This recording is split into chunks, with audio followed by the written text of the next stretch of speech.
120 years of sporting drama has played out here in Pretoria, the administrative capital of South Africa, at Loftus Versfeld.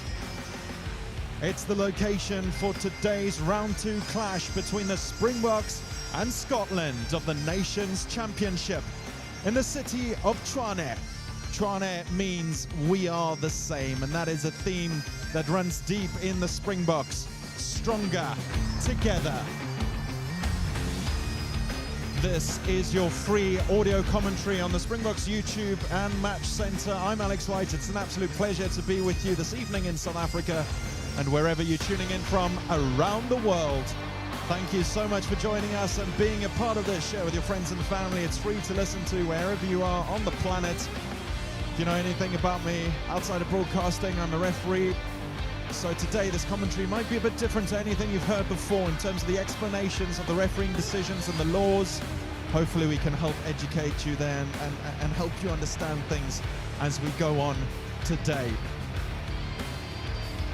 The crowd is buzzing here at Loftus, starting to really fill up the stands. Earlier on we had the Springbok women up against the USA Eagles women. The Eagles women overturning the deficit from last week to win by 7, 26-19. It was a bit of a scrappier game when compared to last week, but still full of drama and excitement. We're 12 minutes away from kickoff, and on the field, the bagpipes are in full voice as the South African dancers entertain the crowd. The fireworks go out, and we're witnessing a bit of a light show. I must talk about that. Loftus, at great expense, have replaced all the lights in the stadium with LED lights. They're able to turn on instantly and give shadow-free viewing right across the pitch in the greatest detail possible, which means today, for you, it means that I'll be able to see exactly what's going on to bring the action to you wherever you are around the world. They're now making their way off the field. The bagpipes and drums and dancers. It's already quite frenetic inside the stadium, but I think as we get closer to the anthems, it's a good opportunity to quickly take you through the teams for today. We'll start with Scotland, and they've got a couple changes over the team that played last week and beat Argentina. Scotland currently ranked 5th in the world, Springboks ranked number 1. And both teams got their Nations Championship starts off with a win. So Scotland are 2nd on the Northern Hemisphere table with 5 points and a 9 points difference in their favour. South Africa, top of the South, with a 5 points and a 24-point benefit in their favour. Obviously, this is before the fixtures that have happened this week. Scotland, of course, travelled to Argentina, beat Argentina 47-38. And their team today, we start with the front row. Piers Schoeman, the man born in South Africa. Ewan Ashman, Zander Fagerson. Schoeman scored a try on his 50th cap last week. Ashman was on the bench last week against Argentina. He moves up into the front row. Miller Mills is out, so that's why Zander Fagerson's come in at 3. Miller Mills is injured. Then our lock pairing, Gregor Brown and Scott Cummings. Cummings also earned his 50th cap last week. Like Schoeman, also scored. Matt Fagerson, Rory Darge, and Jack Dempsey make up the back row. That back row is unchanged. Rory Darge led last week with the Scottish defence, made 24 tackles. He's one of the vice-captains today.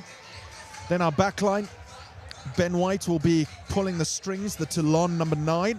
It's his 38th cap to date. Finn Russell creeped closer to 100 at 10. The Bath player, today he'll earn his 95th cap. He's recovered from a calf injury to come back into the team. He'll be looking to start fast for Scotland, and South Africa will want to neutralise that. Then the left wing, Jamie Dobie. To Palazzo, the captain, inside centre. He scored last week. Rory Hutchinson also scored last week, the outside centre. It's a dangerous centre pairing combination. Then the man who was also born in South Africa, Kyle Steyn, on the right wing, earns his 35th cap for Scotland. Kyle Rowe at full back. He also scored last week. Then your replacement front row, Hiddleston, Sutherland and Hurd. Williamson, Bayliss, Bradbury makes up the rest of the forward replacements. Scotland and South Africa both opting for a 6-2 split. Tom Jordan, Stafford McDowell on the bench as well for Scotland. It's a first inclusion for Will Hurd, Josh Bayliss, Magnus Bradbury and Stafford McDowell in the Nations Championship. Tom Jordan last started against the Springboks back in 2024. And of course, they're coached by Gregor Townsend. Then let's take you through the South African team. Only 2 players are starting in the same position as last week. That's Creel and de Villiers, and a couple late changes up front. Our front row, Bone Venter, Jan Grobelaar, Wilco Louw. Then our lock pairing, Kobus Wiese, Ruan Nokia. Nokia was in last week, but his position has changed slightly. Then Paul de Villiers made his debut last week, 1 cap to his name. And he starts at 6 alongside Pieter-Steph du Toit. Moves back to 7 after being at 4 last week after Etzebeth was out. And he captains again today in his 97th test match. Ivan Roos moves in at number 8. Papier comes on for his 8th cap for the Springboks. 8 years after his 7th. Handré Pollard is in at 10. The last time Scotland played in South Africa was in Gqeberha in 2014, and Pollard made his debut in that very match. Late change on the left wing, Hooker in for Moody, Dialendi in for Willemse, inside centre, Creel unchanged at outside, Edwil van der Merwe on the right wing, Apelile Fassi at 15 as Impey sounds out across the stadium, the great Johnny Clegg song, and the Impeys come out. You may have seen on social media, one of the Impeys sustained a bit of a hamstring pull last week after he jumped a little bit vigorously, but we heard that he was all okay. He's walking out a little bit slower this week, an absolute man-mountain, a behemoth of power, strength, and Zulu pride here in South Africa. Let's quickly round out your replacements for South Africa. Wessels and Klunu and Porton. Your replacement front row, Ben Jason Dixon, Vincent Sutuka, and Elrich Louw.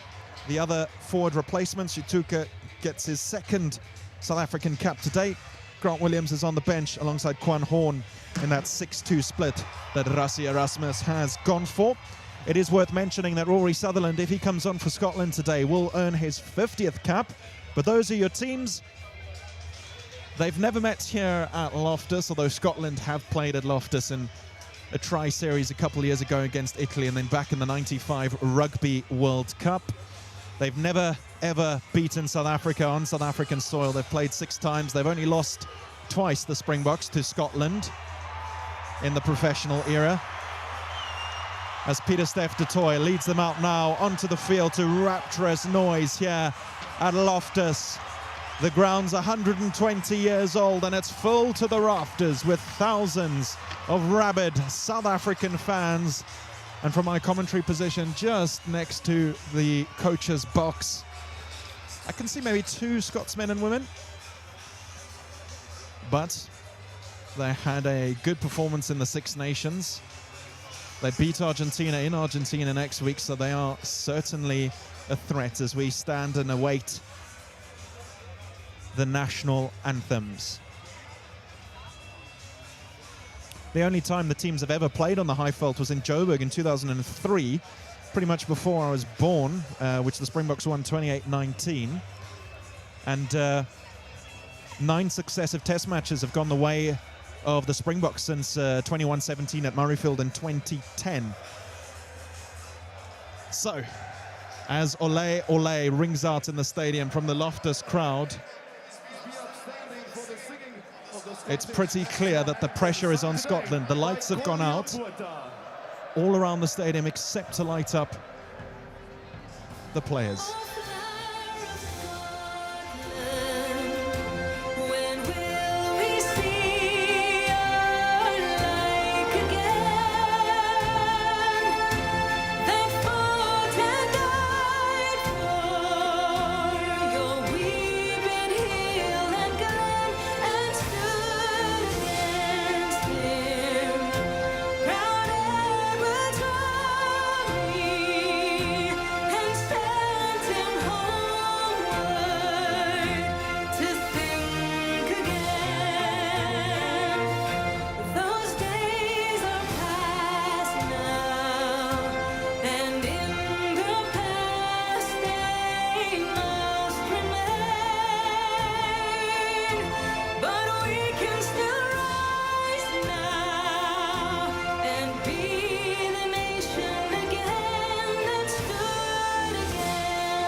It sounds a little bit different in Loftus than it does in Murrayfield, but now you will hear in Nkosi Sikeleli, Africa.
The noise is incredible. The fireworks fire into the air as the Springbok coaches just behind me are arm in arm.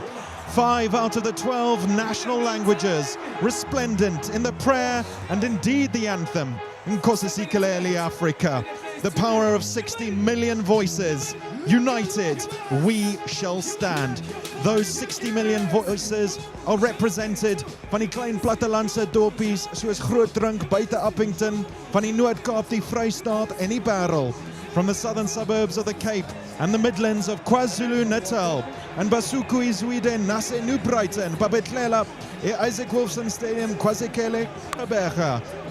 23 sons of the soil from across the 9 united provinces of this great republic carry the hopes and dreams of the nation. In a few moments, the Scottish will come to know the meaning of Kute Manikiniki. The lights are back on here at Loftus. They are super bright. There's no other way of putting it. Handré Pollard has the rhino as today's referee Pierre Brousseau runs out to the middle for his 14th test match. He's never refereed South Africa before and has only refereed Scotland once. He's assisted by last week's referee James Dolman and the highly experienced Andrew Brace. Dolman from New Zealand, Brace from Ireland. Richard Kelly of New Zealand is the TMO, same as last week. And Ollie Hodges of Ireland is the foul play review official. It's a cacophony of sound as both teams stand ready, and the countdown is imminent in Loftus.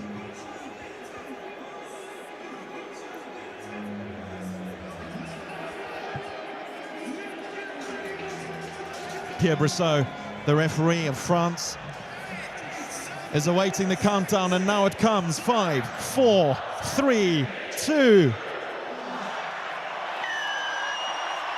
Handré Pollard kicks the rhino high into the Loftus sky. It lands just inside the 22, and it's picked up by Steyn, the South African-born. Immediately the call comes for Scotland to use it. And White puts it to the boot from inside his own 22. It stops just short of Scotland's 10-metre line on this near side touchline. Scotland playing in their pink strip from left to right. South Africa in their green and gold from right to left. And the action is underway. It's a 7-man line out that finds its way to Pieter-Steph du Toit, but he misses it, and it's picked up by Ashman before finding its way to the back line of Scotland. And now they're on the attack on the far side as Dovey gets brought down past South Africa's 10-metre line. And there's a solid crash ball as Scotland play towards the middle of the field. They're between the 10 and the 22, inside South Africa's half. And this is early defensive pressure on South Africa as Tupilatu, the captain, carries into contact. Now with Darge, he's driven backwards. The Loftus crowd has fallen oddly silent as Brown carries and then finds his back line towards the far side touchline. South Africa defending their own 22 like their lives depend on it. White plays quick ball to Tupilatu, who's brought to ground already, his second carry of the match in just so many seconds. Solid hit from Ferguson, Zander that is. But still, Scotland can't quite get close enough to that 22-metre line. They're not making it past the gain line at the moment. It's solid defence from the green wall as the ball finds its way out to Dobie, the left wing. And he steps one before being brought down inside the Springboks 22. And it's a penalty to South Africa. Dobie took just a few too many rolls after he was brought to ground. And the stealer was in position, the jackler rather. He was unable to steal because of that extra roll. And so it's a penalty to South Africa on the 5-metre in from touch on that far side. Andre Pollard wastes no time kicking it into the Scottish half. It's about a metre short of Scotland's 10-metre line on that far side touchline. That's the voice of Pierre Schoeman. You can hear the twang. That's not so out of place here at Loftus, asking for numbers. The South Africans are giving them slowly. They have 5 in. It finds its way to Detoy. Immediately a maul is set up and it gets over the gain line and over the 10-metre line immediately. It's driving forward, no advantage coming yet from referee Brousseau. He says Green's brought it to ground. It has gone to ground.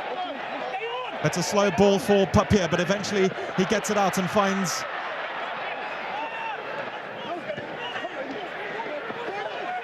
Bone Fenter eventually. He was facing the wrong way. It took a moment to see the number there, but now Fenter carries again, and he's brought down just beyond the 10-metre line. It's a penalty for Scotland. South Africa have gone off their feet. They've sealed off. Fenter was the ball carrier there. After he went to ground, I believe it was Kobus Wiese trying to clean out, who went off his feet. And Finn Russell, the great Scotsman, wastes no time returning the favour that Pollard gave them a couple moments ago, putting it between the 10 and 22 of South Africa's half on that far side touchline. Gives me a moment to tell you a little bit about the coaching box of the Springboks. It's packed. There are about 8 people in there. Rassie Erasmus obviously up front, Jaco Paper, technical analyst in the back, discipline is his purview. Eben Etzebeth, interestingly, sitting in the box as well. Scotland line up a 5-man line-out. It's taken cleanly, and they set up a maul of their own. Halfway between the 10 and 22-metre line. It's not going anywhere. It's stationary.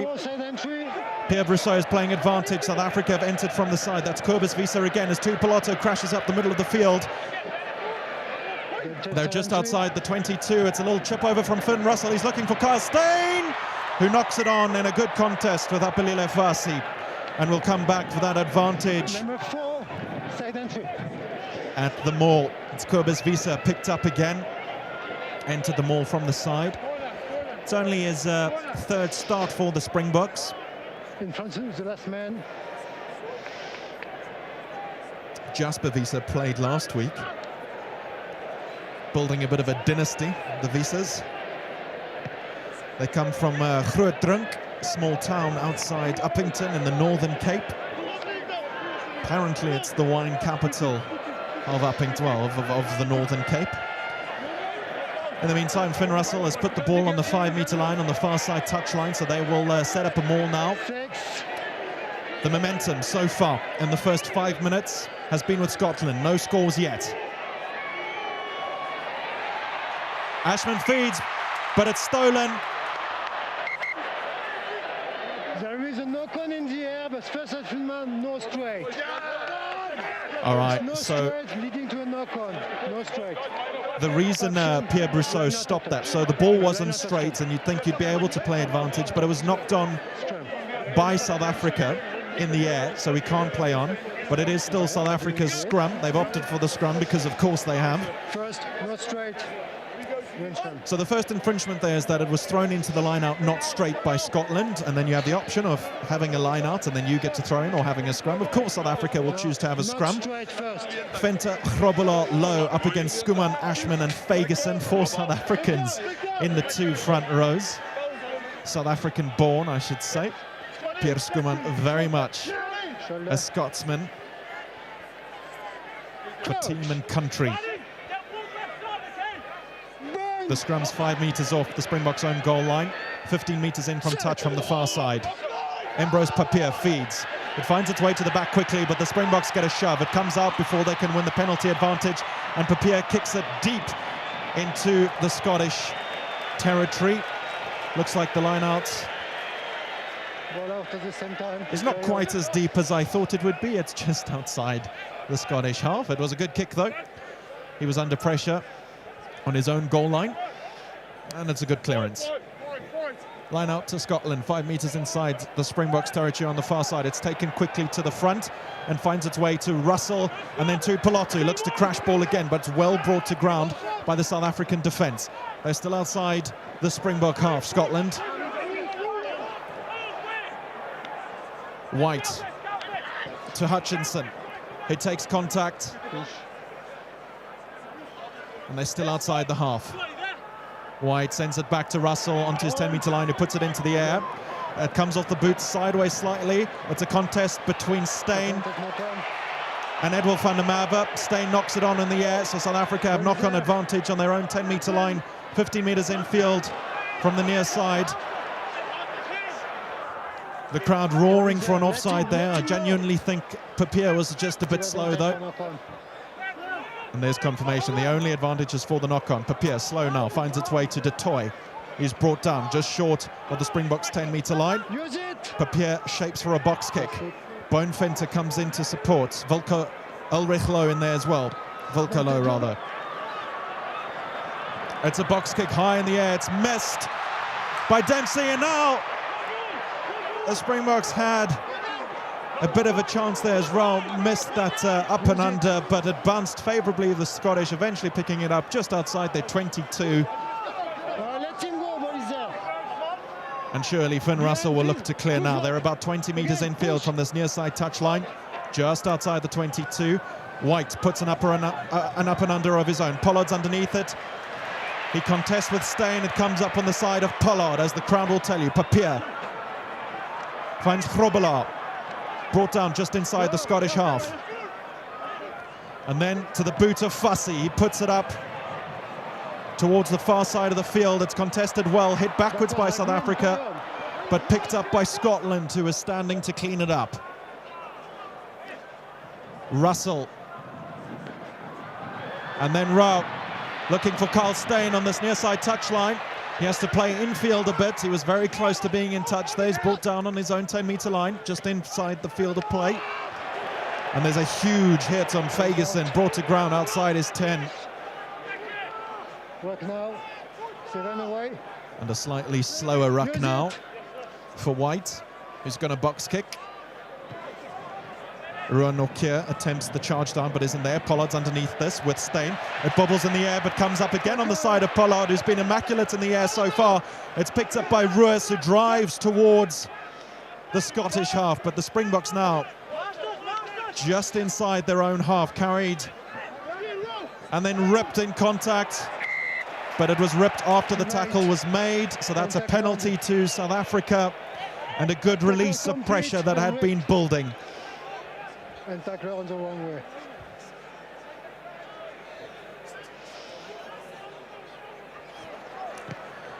So from about 20 metres in from the near side touchline and just inside their own half, Pollard has put the ball inside the Scottish 22. Referee James Dolman, the assistant referee, walks to the mark, and the crowd roars their appreciation for Pollard's kick. So far, we've spent most of the match behind or in front of, depending on how you look at it, the 10-metre line of Scotland. So that means inside the Springboks half. Scotland are playing left to right, South Africa right to left from the grandstand. Grobbelaar feeds his line out. It goes to Pieter-Steph du Toit. And then there's a break off the back from Paul de Villiers before he finds Dialendi, who's brought to ground just in front of the post. Pollard steps one. The Springboks 20 metres out now, in line with the middle of the post. Tackler hasn't rolled quick enough, so the Springboks play under advantage as Papier finds Du Toit, who drives a few metres further than he perhaps should have been allowed to. And he's brought down just short of the 5-metre line. It's been ripped, so we'll come back for the penalty. It's Jack Dempsey who's been called at fault for Scotland. He needed to roll before the steal could be made. Nothing wrong with the jackal, the potential jackal that was coming, but Dempsey was still in the way and had to get out of the way. Pieter-Steph du Toit says, Mr. Brissot, we'll have a scrum right in front of the posts. Let's go, let's go. Now there's a bit of an appeal from the Scottish bench saying that the tee is on field, so they have to go at goal. I believe it's Andy Edwards who's come onto the field, but it doesn't look like he actually has the tee. If he comes onto field with the tee, then they must kick it goal. That is in law. The captain told me straight away scrum. Right, Pierre Brissot has said. So even if he's holding the tee, which it doesn't look like it is, he looks like he just has a bottle and a towel. If the captain had already made the call, then that's the call, and the call is scrum. So all that's sorted out. We might see some drama on social media in the hours to follow. But basically, when the penalty is awarded, one of the ways you can indicate your intent to kick it goal is to bring the tee onto the field, and if you do, you must kick it goal. Doesn't look like the tee was brought on, and nevertheless, Pierre Brissot says that Pieter-Steph du Toit immediately let him know it was a scrum. So the upshot of all of that is we will have a scrum right in front of the posts, about 7 metres out. It's Venter, Grobelaar, Low up against Schoeman, Ashman and Fagerson. Papier to feed for South Africa. White opposite him. The crowd awaits with bated breath. It's fed and stays pretty stable before the Springboks get a shove, and they're charging towards the line. It's advantage. Papier grabs it out the back. It bobbles all over the place, and it's still with South Africa. It finds its way to Creel. He charges towards the left corner, but he's brought down and into touch, and we'll go back for the penalty advantage at the scrum. It looked stable to start with, and then the shove came from South Africa. It's going to be a long, long day at the office for the Scottish forwards if this momentum continues, because the Springboks were running forward before the Scots turned it around and scrum not straight to prevent them from going any further. The penalty's in the same place, right in front of the posts of Scotland. And the crowd will tell you, as a couple fans leap up into the air with their hands together, indicating scrum, scrum, scrum. And Pieter-Steph du Toit says, we hear you, South Africa, we'll scrum. 14 minutes gone, 0-0. Round 2 of the Nations Championship. 2 teams that won last week. South Africa home against England and Scotland away against Argentina. It has been a little bit frenetic so far. I haven't really had a moment to breathe yet, but I'm sure that will come when we have a water break or a try is scored. So for now, we're locked in as the scrums line up again. Sit. It's stable. Papier feeds. And this time it goes right around. It's a free kick to South Africa. Early shove. So we've gone from a penalty to a free kick. It's tapped quickly by Evan Roos, and he's brought down on the 5-metre line. Good defence from Scotland to take him back after he took that quickly. Pieter-Steph du Toit brought down just underneath the posts. And then it's Venter charging for the line. He's brought down inside the 5. South Africa looking dangerous now as they carry to the line. They've stopped just short. Pierre Brissot says that's short. No, it's held up.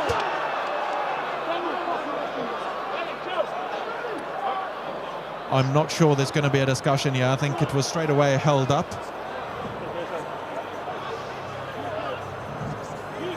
I think it was Grobelaar who was held up, and I think he knows he was held up there.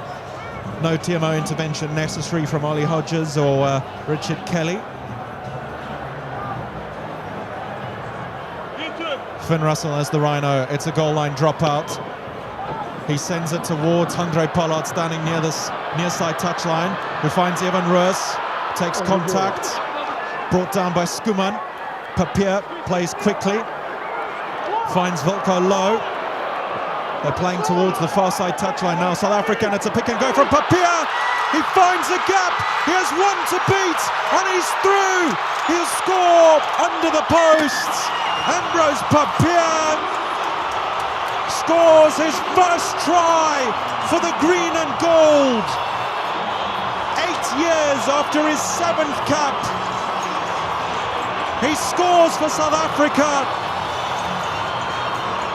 8 years after last making an appearance, his first Springbok try.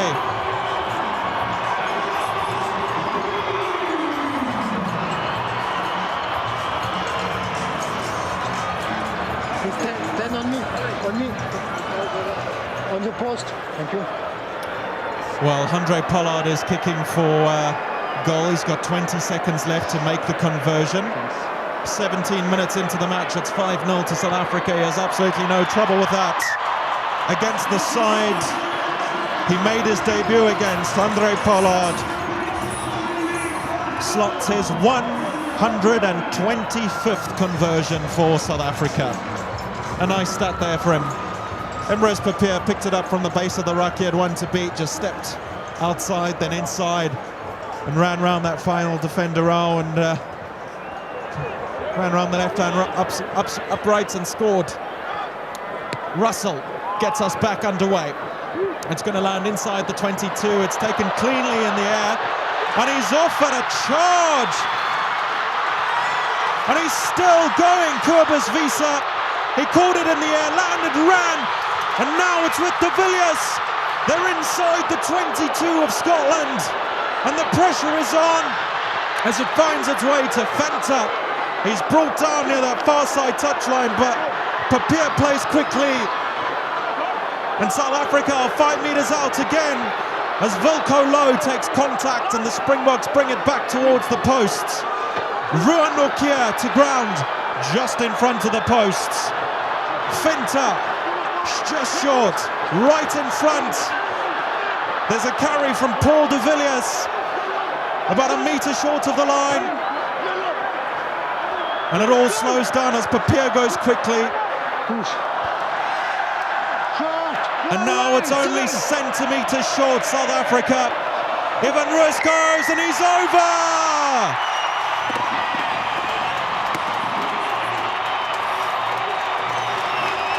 South Africa 12, Scotland 0.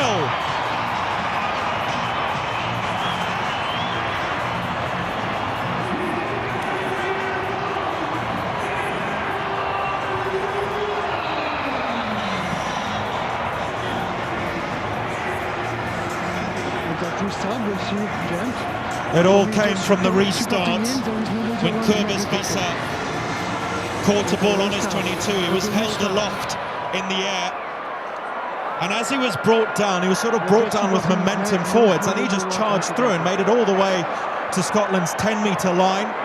He offloaded, and then the Springboks just worked through the phases. They got short. A couple of players got quite close. I think about the closest was Kobus Wiese and Paul de Villiers. And then Evan Roos just picked it up from the base of the scrum, at the base of the ruck, charged over and grounded it on the line. Pollard had no troubles with that conversion. It was just left of the left-hand upright near us on the near sideline. 14-0, 20 minutes gone.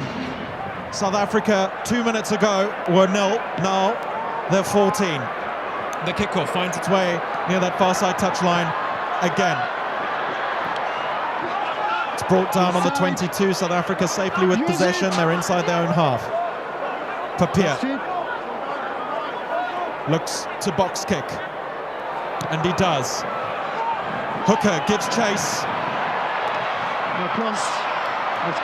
It's gone backwards by South Africa, and then eventually Hooker gathers the ball, then it's lost, then Scotland gets it, then South Africa, then Scotland again.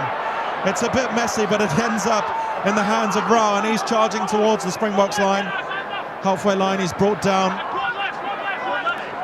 And now the Springboks have to do a little bit of defending on their own halfway line as Ferguson goes into contact. First knock-on by Green as ripped, and then Scotland strong. Right, so South Africa ripped the ball in contact. It was a rip, but you still can't rip it forward. So a rip means that the player who loses the ball, the player that's being ripped from, hasn't knocked it on. But if the player who is ripping, which was in this case South Africa, rips it forward relative to them, then it is a knock-on. So South Africa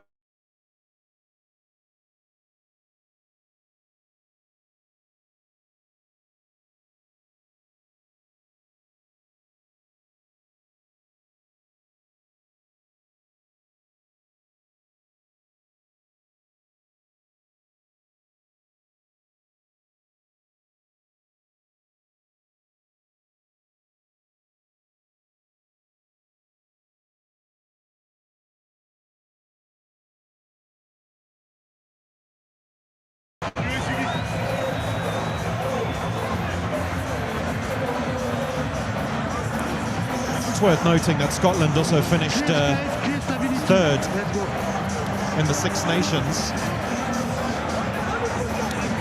Played 5-1-3, which put them above England, 2 places above England, Italy between them.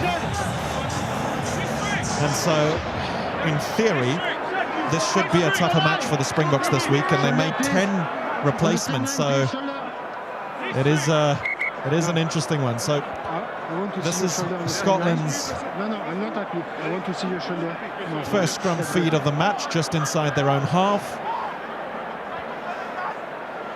on about the 15 in from touch, that 15-metre line that marks in from touch. So 15 metres in from the far side of the field, just inside Scotland's half. 22 minutes gone. The Springboks lead 14-0. Coach.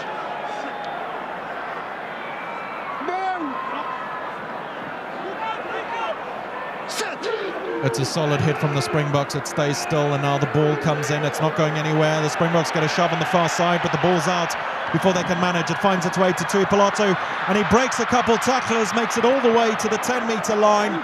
He is so very dangerous as Hutchison carries now and is brought to ground on the 10-metre line. Penalty advantage for Scotland. There was a no-arms tackle in there from Paul de Villiers as Scotland make their way towards the Springbok 22 on the far side of the field. Dodge brought to ground just short of the 22. And Cummings.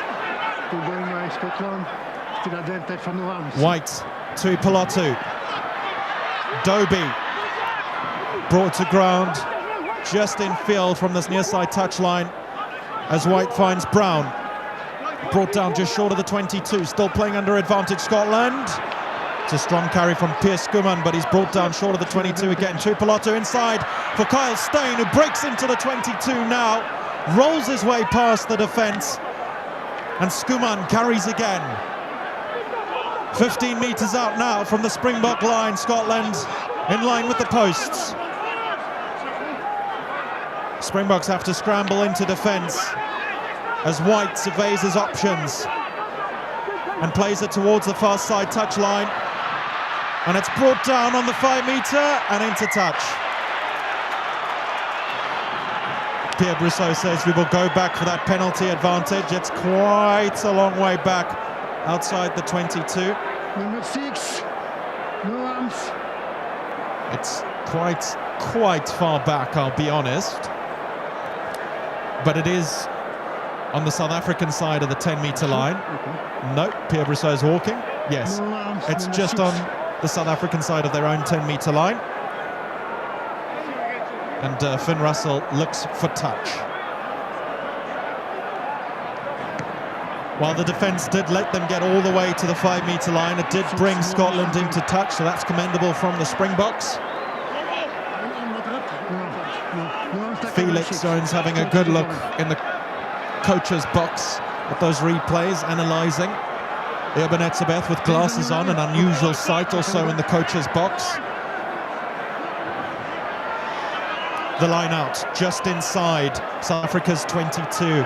It's a 5-man as Ashman feeds and finds Cummings. A dummy off the back, and White has it now. Grobelaar is over the ball. He's the first man, says Pierre Brousseau, and he wins the turnover. Johan Grobelaar, in his 9th test for South Africa, got on that ball like a flash. It was a good movement from the Scots. They brought it towards the near side. They came round the line out on the inside, on the blind side. But Grobelaar was waiting in that immediate opponent position, and he got on the ball like a flash. It was a good clean lift and a clear turnover. He was there long before any defenders. He'll now have a chance to throw into a line out of his own. It's just in front of the 10-metre line for the Springboks on this near side. A couple moves from the 4 players in the line out. It finds Pieter-Steph du Toit, then Papier, and then a crash ball up the middle. Pieter-Steph and co ready to clean. Papier shaping to box kick from just inside his own half. Finds the boot cleanly as Edwin van der Merwe chases. It's between him and Steyn. It's knocked on by Steyn and finds its way to Kobus Wiese. South Africa with knock-on advantage now. Finds its way to Pollard towards the far touchline. Jesse Kriel. Fussy. Hooker brought down just short of the 22. The ball still with South Africa, nearly stolen by the Scots. But they managed to retain it as Paul de Villiers finds contact into the 22. And South Africa play towards the middle of the field again and penetrate deeper into the 22. Handré Pollard now with a long ball out to Edwin van der Merwe. It bobbles a bit, but he manages to gather it. He has to run backwards though because he's under all sorts of pressure. Damian Willemse brought down and he knocks it forward. And Scotland, under a bit of a panic, kick to clear. And the ball bobbles. Handré Pollard keeps it in between the 10 and the 22 on this near side. Finds his way to Fussy, who will chase his own up and under. But it's taken well by Matt Fagerson. Scotland have it on their own 10-metre line in the middle of the pitch. White to Hutchinson, who kicks it downfield. Fussy's not under too much pressure as Steyn and Rowe follow him. He puts his own boot on. It's picked up by Finn Russell. And then Fussy tackles him on the Springbok 10-metre line, just infield from the near side touchline. And now Scotland with a couple uploads. And they find their way deeper into South Africa's half. It's with Xander Fagerson. He's brought down on the 22-metre line. But South Africa with the steal. Ruan Nokia, first man in. He turns over the ball legitimately. Now South Africa have it. It's gone just outside the 22. Papier, Pollard, Willemse. He puts it to the boot. But it's taken cleanly by Dovey, who puts it to the boot himself and chases himself. Fussy, no trouble under it. Edwin van der Merwe out to his left. Fussy puts it to the boot, but it goes out directly. And so after all that potency, Scotland have a line out about 13 metres inside South Africa's half. And that's on this near side touchline. 28.5 minutes gone. South Africa lead 14-0.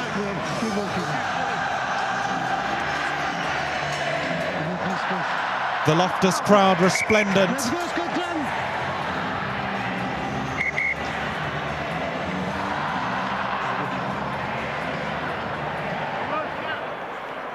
Yeah, we play.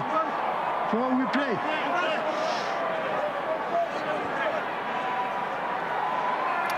Scotland's line out 15 metres in South Africa's half. And it's a 7-man line out. Ashman feeds. No trouble, finding its way to White. And then to Hutchinson, who spreads it wide to his left wing. Dobie brought to ground. Inside South Africa's half, just beyond the 10. It comes back to the back line. Couple crash balls and then brought down on the 10. Russell now.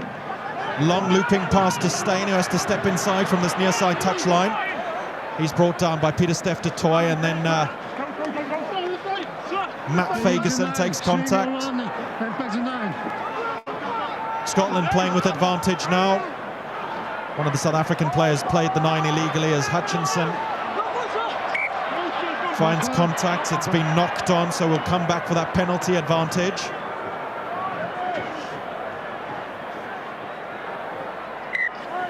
The right on the side, impact on the 9. So I'm not so sure it was an impact, the entry that was the issue at that ruck. It was more that the South African player swung round the ruck and then played the 9.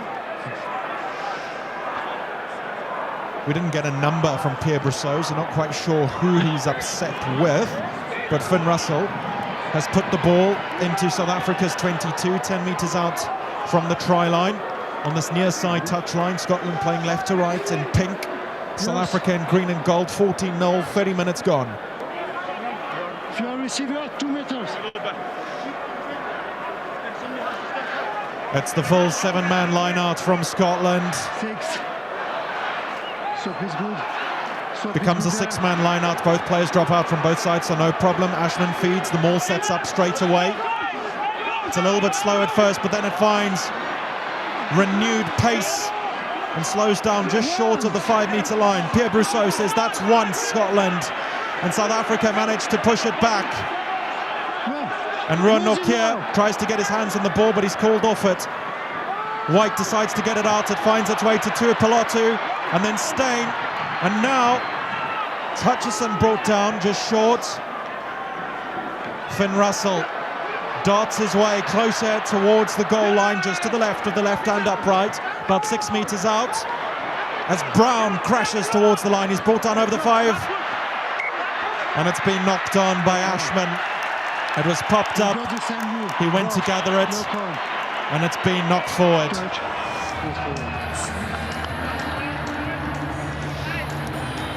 So South Africa will scrum 5 metres out from their own goal line. Time is off as there are a couple injuries.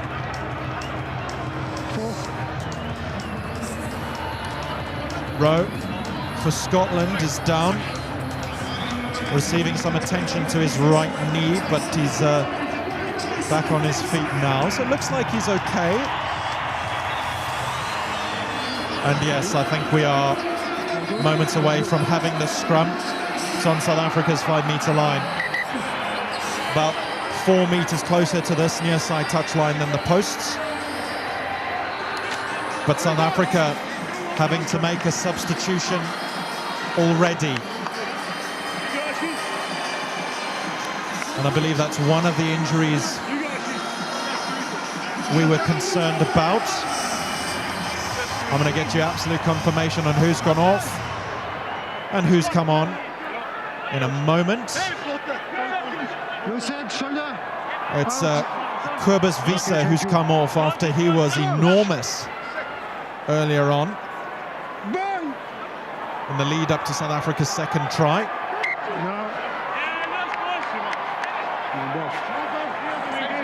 There is no space and you are both moving your back foot. Keep your back foot clear. Both.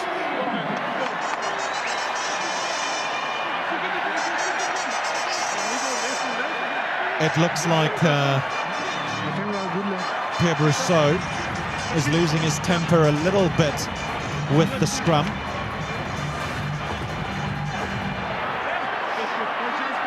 He's having words with both teams. It's South Africa's scrum.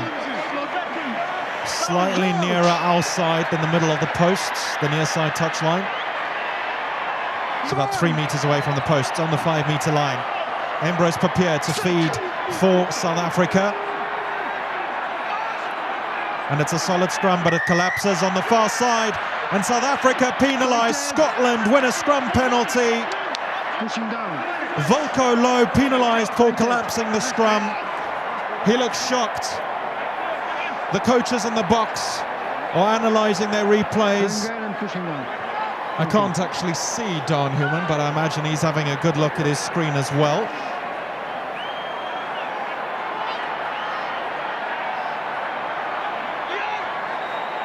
They're going to tap and go. Scotland 5 metres out, just to the right of the posts.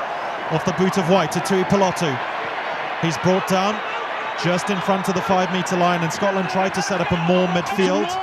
And they do a good job of that, so South Africa must be careful to not collapse it now and make sure they aren't cynical, but they drive them all backwards legally and well. Scotland bring it to ground, but no, it was collapsed at the last moment there. So they have advantage and they're over. I believe that was a try. Pierre Brousseau was out of position. I didn't see the ball one, so he does have two assistant referees though, so I think we'll just have a... I didn't see the grounding, Richard, so I don't have any on-field decision. If there is no try, I will come back on collapsing more on the 5-meter line. Well, you heard it there from Pierre Brousseau. Potential try. First bit of work for the TMO. Yeah, I got a clear grounding. Richard Kelly. No, 79. Got a decision, Maconi.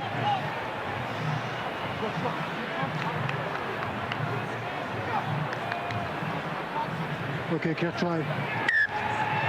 The try has been awarded after review. It was actually quite clear once we saw it. Matt Fagerson credited with the score. They tapped, went quickly. Tui Pilotu was brought down just short, and then quick hands got the ball to Matt Fagerson, and he crashed over. The only need for the TMO was that Pierre Brousseau was just literally in the wrong position. He couldn't see, and I think both assistant referees were blocked as well.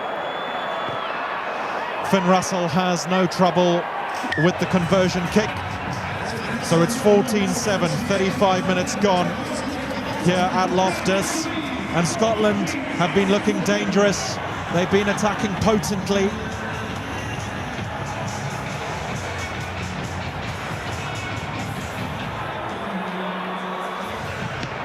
And it's fair play to them to come away with some points. The ball now finds its way deep into Scottish territory, brought down just inside the 22. White looks to use it quickly. He can't, the ball's not there. So he's going to box kick. Nearly charged down by Rowan Nokia. Apulile Fasi's under it, but it's going to go into touch. And so the Springboks will take a line out. We've got just over 4 minutes to play in this half. The line out is about 4 meters inside South Africa's half. Grobelaar ready to throw in. Ben Jason Dixon came on, by the way, for Cobus Wiese, so he's in the lineup now, and it goes to him. Black scrum cap and all. It's brought to ground, but gathered cleanly by South Africa, so Papier is able to play. And Fenter with a strong carry to the halfway line. Papier at the base of the ruck, shaping to box kick, telling his forwards to get ready to chase. And he boots the Rhino into the air. Ambrose Edward van der Merwe chases and tackles Kyle Steyn as he gathers the ball just outside the Scottish 22. They're under a little bit of pressure, but the support comes. And the pick and goes now from Scotland as they look to solidify their position and maybe look to clear, but the ball is outside the 22, so they won't want to clear into touch. White puts it to the boot. Pollard underneath it, catches it on the halfway line, just in from this near side touch line. He goes 10 metres and is brought down on the 10-metre line, but it's a good steal from Scotland. Matt Fagerson, who's just scored, turns it over, finds its way to Russell, who then puts it on the boot. Fussy gathers inside his own 22. He doesn't mark, he runs out, puts it on the boot himself, and there's an awful challenge. But Pierre Brousseau says the timing was fine. The boos come from the crowd. Finn Russell tackled Fussy. I'm not sure there were arms in that. TMO Richard Kelly will be having a look. In the meantime, Scotland's knocked it on. But it's a penalty to Scotland. South Africa cleaning from the side. The South African fans are not impressed. I'll be honest, as Fussy put the kick, he was tackled, so it was almost simultaneous, but I'm not sure there were arms in there. We haven't seen a replay yet. Jaco Paper in the coach's box has stood forward a little bit, but he says it's fine, I think, if I'm reading lips correctly. Although, I'm really not sure about that. Finn Russell didn't charge down the ball, he just turned in front of Fussy and blocked him. But no call has come from the TMO. And to be fair, he couldn't expect Fussy to jump into the air. So regardless, players continued. It's a line out and then a maul for Scotland just inside South Africa's 22. They set up a maul that moves forward and then sideways. And it's brought out by White, then to Pilotu. Hutchinson. He's brought down in the middle of the field, just inside the 22. White looks to use his backline again. The ball finds its way to Dobie on the far side touchline. And South Africa nearly managed the steal as Russell has to do some cleaning himself. And Scotland move towards the middle of the field again, about 10 metres out from the Springboks try line. To Pilotu, carries once again. He doesn't go anywhere though and is brought to ground. Brown takes it into contact as the crash balls come from Scotland and they inch closer and closer to the try line. They're playing under penalty advantage. South Africa have to be really careful now. They've given away a couple penalty advantages inside the 22.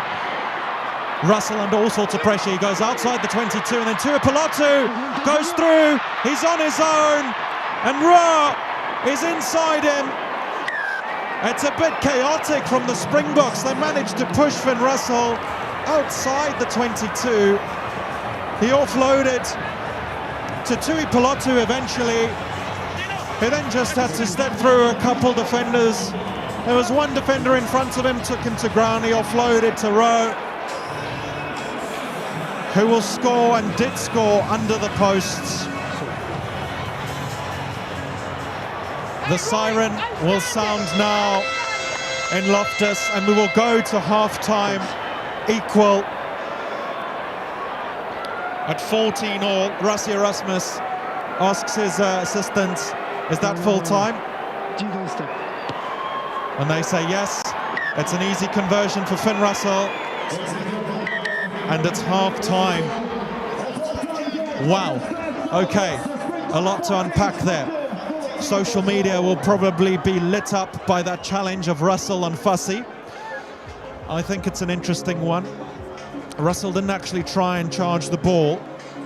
He sort of stood in front of Fussy, and as Fussy kicked the ball, he turned his back on him, effectively blocking him, and of course to chase himself, but he was in front of Fussy and he didn't try and make the tackle. So he didn't commit to the tackle, and his timing would have been fine if he committed. He sort of just blocked him. So I'm not sure that maybe shouldn't have perhaps been a penalty. It didn't look great, to be fair. And Loftus let you know what they think. But the argument can also be made that he turned away as soon as he realized he wasn't going to be able to charge down or make the tackle. So that will be one that will be debated in the days to come, depending on how this match goes, or regardless of how the rest of the match goes. But for now, it's 14-all in Loftus. South Africa scored quite early on from Ambrose Papier, and then scored again through Evan Roos in the 16th and 18th minutes, respectively. So we had a lot of an arm wrestle, basically, for the first 16 minutes, and then Ambrose Papier got over in the 16th, Evan Roos in the 18th. Then a couple minutes ago, in the 33rd, Matt Fagerson, and then now Kyle Rowe in the 39th minute. Both tries converted. Pollard for South Africa, Russell for Scotland. So we're at 14-all, 40 minutes gone, and an exciting second half awaits. I'll be back for then, but we're going to take a quick break here on the Springboks YouTube channel and on the Match Center, streaming live around the world. It's your free audio-only commentary. We'll see you in a bit.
Welcome back to Loftus Versfeld in Pretoria, the administrative capital of South Africa. The Springboks up against Scotland here on your free audio-only stream on the Springboks YouTube and Match Centre. Wherever you are around the world, welcome. Hope you're enjoying the match and enjoying the commentary. It's free to listen to wherever you are on the planet. The story of the first half, 14-all. Ambrose Papier opened the scoring for the match in the 16th minute, so it was quite an arm wrestle until then. Evan Ruiz followed shortly thereafter in the 18th. But then Matt Fagerson crashed over for Scotland in the 33rd, and then Carl Rowe in the 39th. Conversions, 2 apiece for Finn Russell and Andre Pollard. And so we're 14-all at half-time. 2 big talking points. The lights in the stadium have been upgraded recently. They're fantastic. We had a proper light show, but like what one expects to experience in the Stade de France in Paris. But it's not Paris, it's Pretoria, and it's not the Stade de France, it's Loftus. 120 years of history illuminated by incredible LED. The other talking point, there was a bit of a lazy challenge on Apilele Fasi, who kicked the ball, and as he kicked it, Finn Russell turned his back and blocked him and crashed into him, and they both went to ground. Finn Russell, to be fair, didn't try and tackle Fasi, nor did he try and charge the ball, but it was play on and we didn't have a TMO review, so that's going to be the big talking point as we go into the second half now. Finn Russell kicks deep into South Africa's 22. It's picked up by Ruiz, who crashes down just short of the 22-meter line of South Africa. He's brought down by Josh Bayliss, who's come on for Scotland. Scotland playing in pink from right to left from this grandstand side.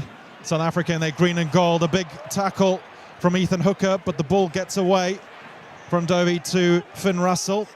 Scotland under a bit of pressure just inside their own half on this near side of the field as they play right to left.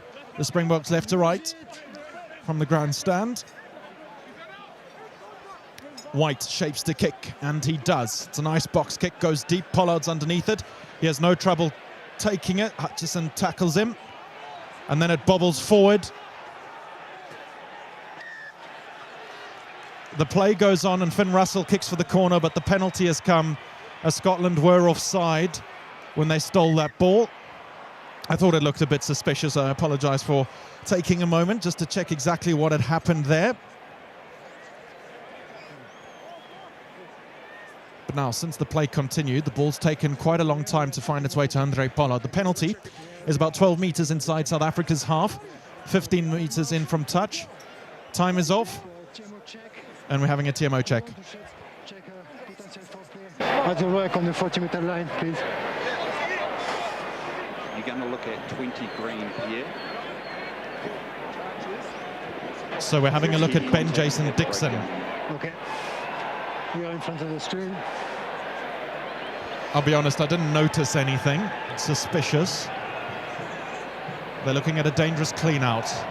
No, please. Let us please. Let us please.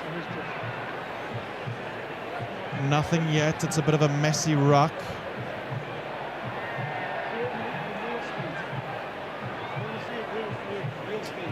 Can we have the real speed? We haven't seen any evidence of foul play at the moment. Ben Jason Dixon. Okay. Paul de Villiers is involved, but Ben Jason Dixon is the one they're looking at. I honestly cannot see what they think he's done. He sort of walked his way through the ruck and then he goes backwards. For me, the second attempt, there is a clear head contact, just in, reach your local threshold. Still? Yeah, he's static and he's going second time. Reach your local threshold. Go to decision, Richard. All right, they see head contact, and it's very hard to see on the screen here, but as Ben Jason Dixon comes round and through the ruck, he makes head contact with one of the ruck players. So that will go to Ollie Hodges of Ireland, the foul play review official, and he'll decide whether that gets upgraded to a red card. I honestly can't tell you because I haven't had a great view of it here. It really wasn't a great view. it didn't sound like there was a high degree of danger, nor was there any mitigation. But if there's not a high degree of danger, we stay at a yellow card. And it won't be upgraded. Even if there's no mitigation, it doesn't matter. No high degree of danger, we go yellow card. No mitigation, we stayed yellow card. Right, there are a whole lot of changes coming on for South Africa. Wessels, Williams, Quan Horn, Pollard's off, Roos is off, Fenter's off, Lowe's off. Porthen on as well. Scotland have taken a line out just outside South Africa's 22 from their from their penalty option.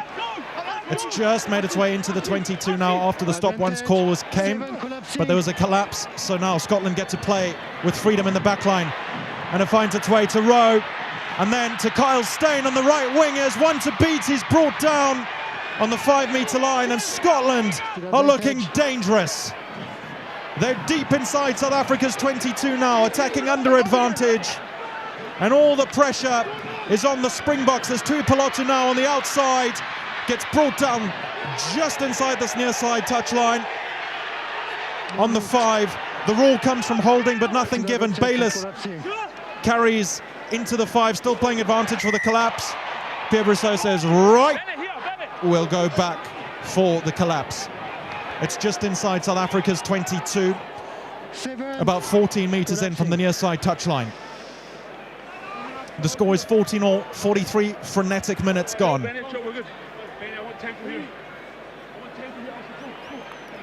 Finn Russell shapes to kick for the corner, and he successfully finds touch on the 5-meter line on this near side touchline.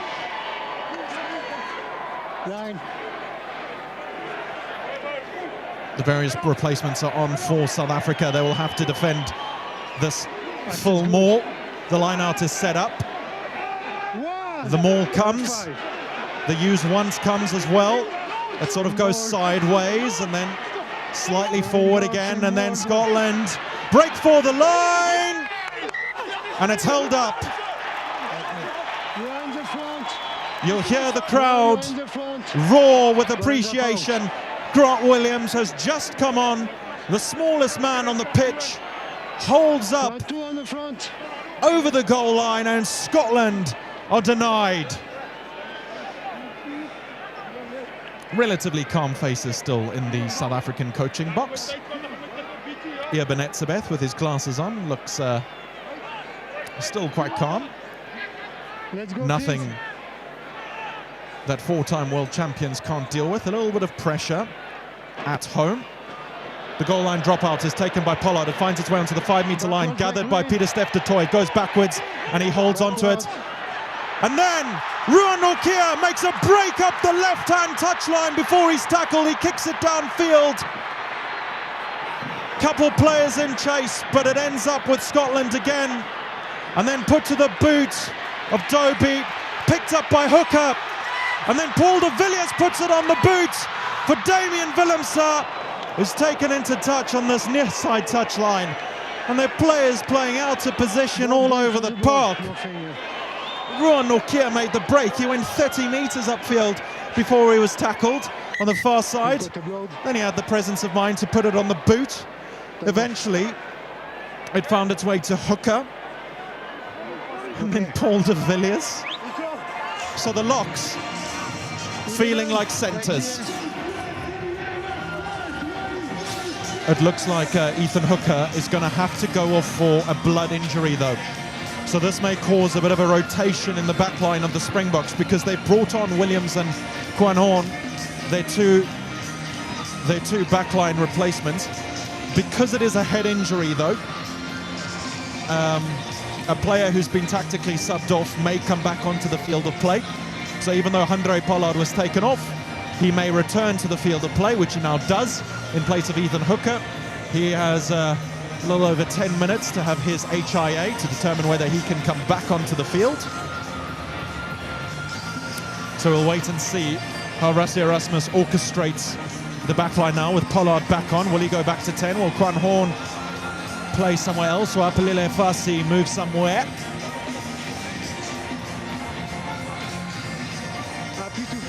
Okay, take it. Who will move to wing?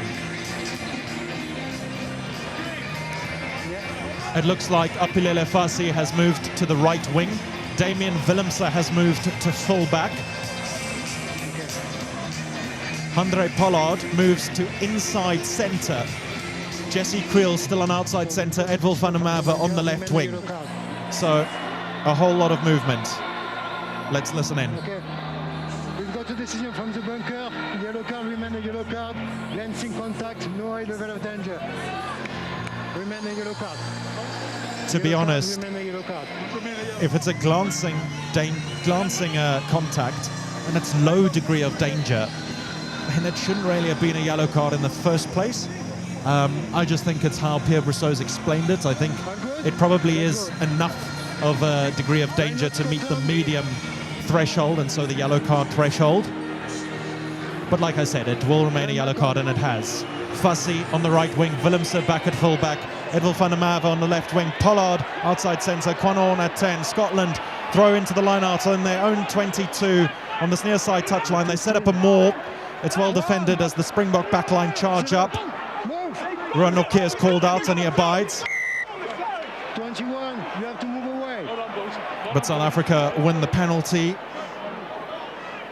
Sorry, Scotland win the penalty. South Africa is penalised. It's Elrith Lowe who's just come on. It's these new maul laws that the Springboks are struggling with today. If you find yourself beyond the ball in the maul, you are offside, and unless you are actively competing the ball, which means you're in contact with it, you have to get out. You can't be in a position to pull the maul or rotate it.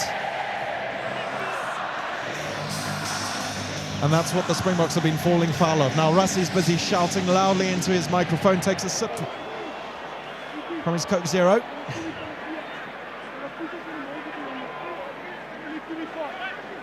While the crowd sing Rassi, Rassi, Rassi to him, and a couple fans stand up in front of the box to sing to him. Scotland take the line out quickly. No. You cannot go quick. I need a clear setup. Everybody in. Let's go. Yeah, we need to have a line out. Please, all in. I think the problem there is they didn't actually have two in the line out, Scotland, so they can't take it quickly. 5 in. Ferguson, White, Russell, Tui Pelotu, Hutchinson brought to ground just outside the Scottish half. And again to Russell. Brought down just outside the half. White. Quick hands from the Scots here as they try to penetrate the box defence, but nothing doing. To Pelotu inside. Carl Steyn. Again brought down just outside the Springboks half. And Scotland seem to be struggling to get over that line. But now in the hands of Hutchinson, they manage it, and he puts it inside to White, who's brought down beyond the 10-metre line of the Springboks. And it's frenetic defence now as they recalibrate into their various positions. Skuman carries into contact. White to Ferguson, that's Matt Ferguson. And then to Pelotu, finds a way to Kyle Steyn on the left wing. Apilele Fassi brings him down safely though on the 5-metre line. 5 metres in from touch. They're between the 10 and the 22-metre line of the Springboks of Scotland. White, another quick ball off the back. It goes to Russell, to Pelotu. Dobie finds it on the far right, and he's got a clean break for the try line. Brought down 6 metres in front of the goal line. Skuman carries on to the 5, and the pressure is on the Springboks as it goes wide again. And the latest carry just short. They must score. Tui Pelotu finds it, he crashes over, he's brought down a metre in front. The ball goes wide to Kyle Steyn. He has to step inside. Andre Pollard makes the tackle. He ends up on his head, but Pierre Brousseau says there was an attempted wrap, no foul play. And then the ball is knocked on by Jack Dempsey. And South Africa will have a scrum 7 metres away from the goal line. I didn't see a clear. And 20 metres in from touch.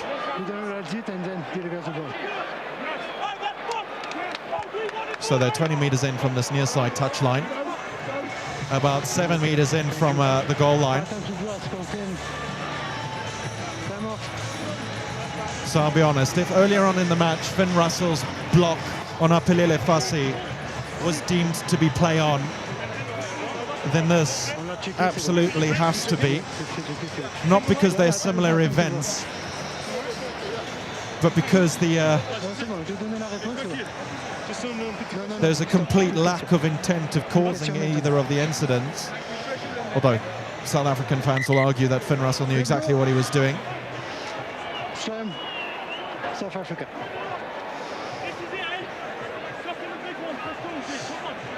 Can't really compare them, to be honest. We've just seen a replay here. I take back what I've just said. Sorry about that. Finn Russell earlier on could have either made the tackle or made the charge down. He blocked up Apelele Fassi. This incident's completely different, and he actually did attempt to make the tackle. So it's not like they're both sort of innocuous things. They're completely different. But the upshot of it all is the Springboks have a scrum. They look deadly, but the last scrum in their own 22, they conceded a penalty to Scotland last half. It's gone down, it's going to be reset. 10 metres away from their own goal line, 20 metres infield from the near side touchline. Both front rows sort of just letting Pierre Brousseau know what they think is going on. It's 14-all, 48 minutes gone. Hasn't been a point scored since the 39th minute. South Africa haven't scored since the 18th.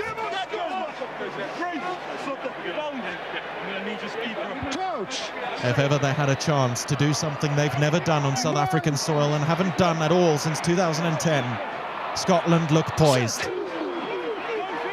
Williams feeds into the scrum, and it's a dominant one. Pierre Brousseau says Scotland have scrum up, and that's a penalty to South Africa. And more importantly, Juan Horn or Andre Pollard will be able to put it to the boot and relieve some of that pressure.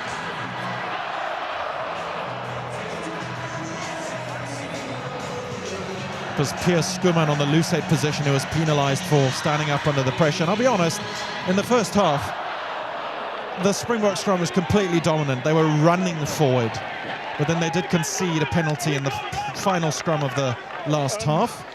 Have a look. He went in as well. Yeah, what I saw you sitting up at the scrum on the inside. Make sure you are straight at the hit. If he goes in, watch him as well. Yeah, but if you are straight, it'll be easy for me. Little chat between Pierre Schoeman, the man penalised, and Pierre Brousseau, the two Piers. The line out is on the 10-metre line of South Africa. Free kick for South Africa. Scotland closed the gap. So it's a free kick on the 15. Grant Williams takes it quickly, charges up towards the middle of the field. He's brought down inside Scotland's half. It's played quickly by Ruan Nokia, who has played in the back line, the forwards and everything it seems today, because now he's a 9 as well, apparently.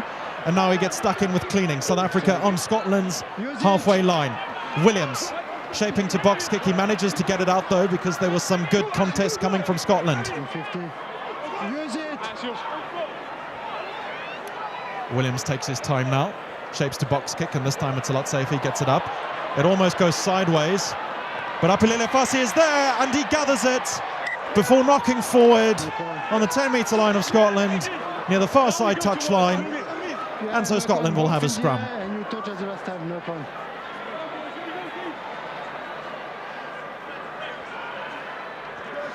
The Loftus crowd has sort of gone a little bit quiet. They obviously were noisy in the 16th and 18th minute when Papier and Roos respectively went over to score. But it's all just calmed down a little bit. I mean, for 30-odd minutes, we haven't seen a score from the Springboks, which is extremely uncharacteristic if you think of the walloping they ended up giving England last week. The 40-plus points that they scored.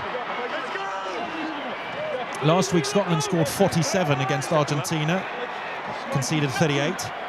South Africa scored 45, conceded 21. So these are both high-scoring teams, so maybe 14-all is fair enough. But it's South Africa in South Africa, the world's #1 ranked side, being put under all sorts of pressure, as Scotland have a scrum on their own 10-metre line on the far side of the field.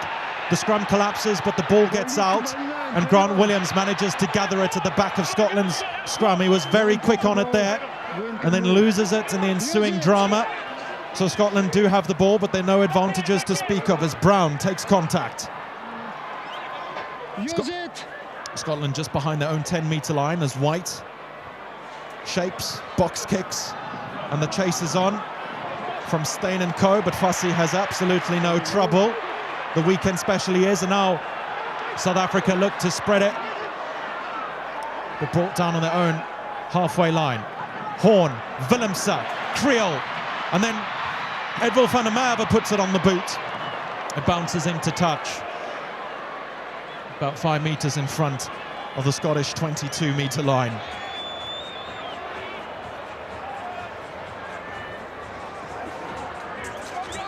Andrew Brace of Ireland is the assistant referee on this near side touchline, marking the spot 5 metres in front of the Scottish 22. It is, of course, a line out to Scotland. They're deciding what they're going to do. Looks like it's a 6-man line out. Next week, Andrew Brace will be in charge of South Africa's test against Wales at Kings Park in Durban. It's a routine line out. Maul sets up rapidly, and Ashman gets the ball at the back of the Maul. It stops, and he knocks it on at the base. And South Africa win the scrum just outside Scotland's half, 10 metres in field from the near side touchline. And this is the best bit of attacking opportunity they've had for nearly half an hour. The Loftus crowd suddenly finds her voice.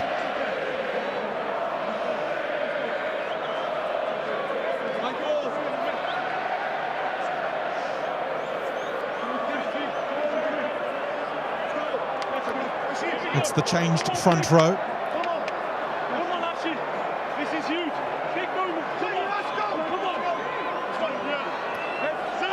For South Africa, Grant Williams feeding. Porthen in only his 5th test on the tight head side for South Africa. And Pierre Brousseau says, we're gonna have to do that again. It's Wessels, Grobbelaar and Porthen, the front row for South Africa. They've made 2 changes. If you cannot change with your team, I will ask the player to come in. Please fix it. The chat there going to the 2 hookers, Grobbelaar and Ashman, just to have a word with their respective front rows. Scotland's front rows unchanged. It's still Schoeman, Ashman and Ferguson. Just in front of the Scottish 22-metre line. 10 metres in from the near side touchline. 14-all, 55 minutes gone. South Africa with the scrum.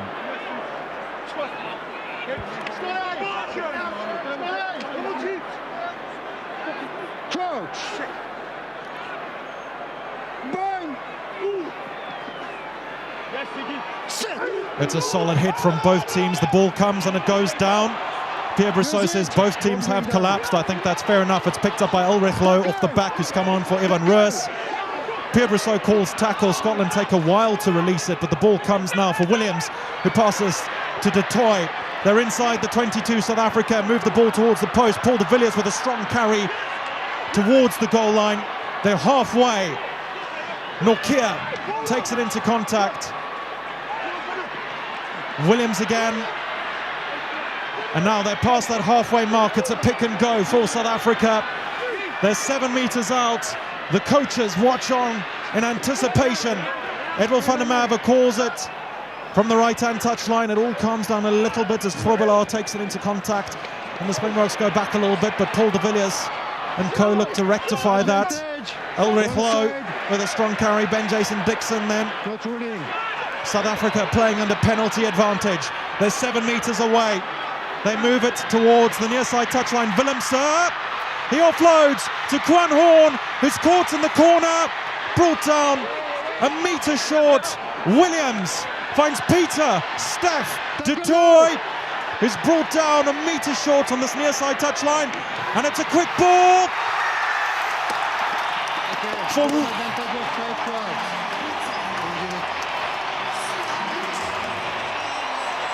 South Africa have scored. It was Ulrich Lowe who started the whole move from the back of the scrum. I thought for a second Pieter-Steph du Toit may have been over himself.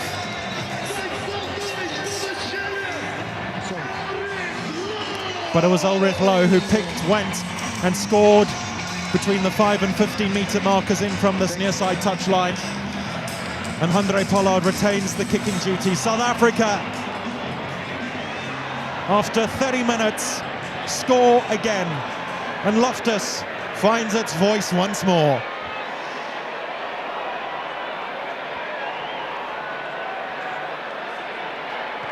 It's a strong strike from Pollard, and he barely misses the middle of the posts as the score climbs up to 21-14 in favour of the hosts. A little over 20 minutes to play. Substitutions for Scotland. Bradbury, Hiddleston and Hurd on, so a couple changes in that front row. Zander Fagerson coming off, Matt Fagerson coming off as well.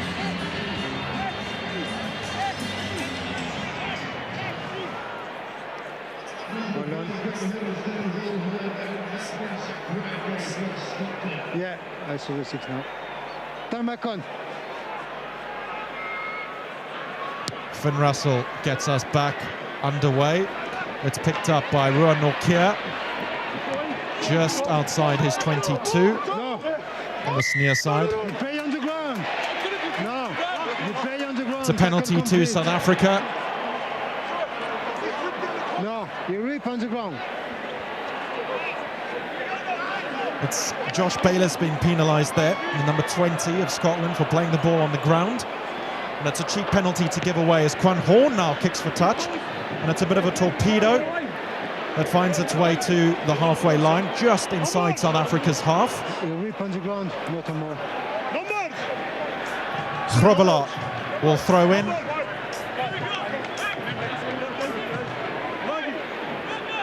It's a 5-man line out for South Africa. Grobelaar finds Pieter-Steph du Toit cleanly. The Springboks set up a maul. It gets its way over the halfway line.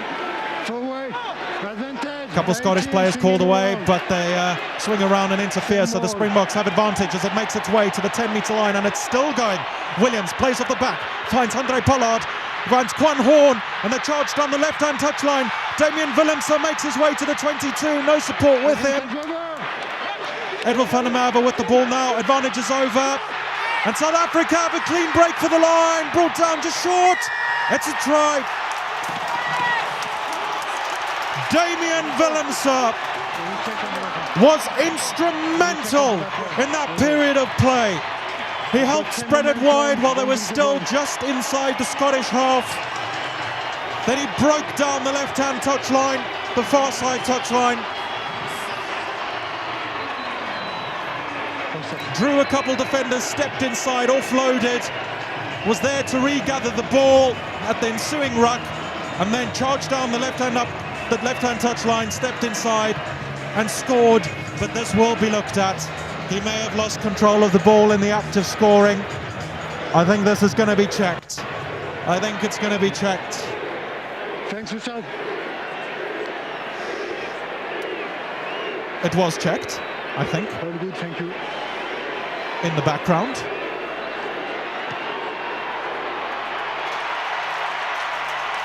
Handré Pollard has no difficulty splitting the upright, so I'll tell you why I thought it may have been checked, is because as the ball was grounded, it bounced up and it almost looked in fast time like he'd lost it, but it's a clear grounding from Damian Willemse in his 51st test, playing in the 12th position, one of the most versatile players, playing in a different position each week. And now South Africa have some breathing room at 28-14. They've scored twice in quick succession like they did in the previous half, and Scotland are under pressure.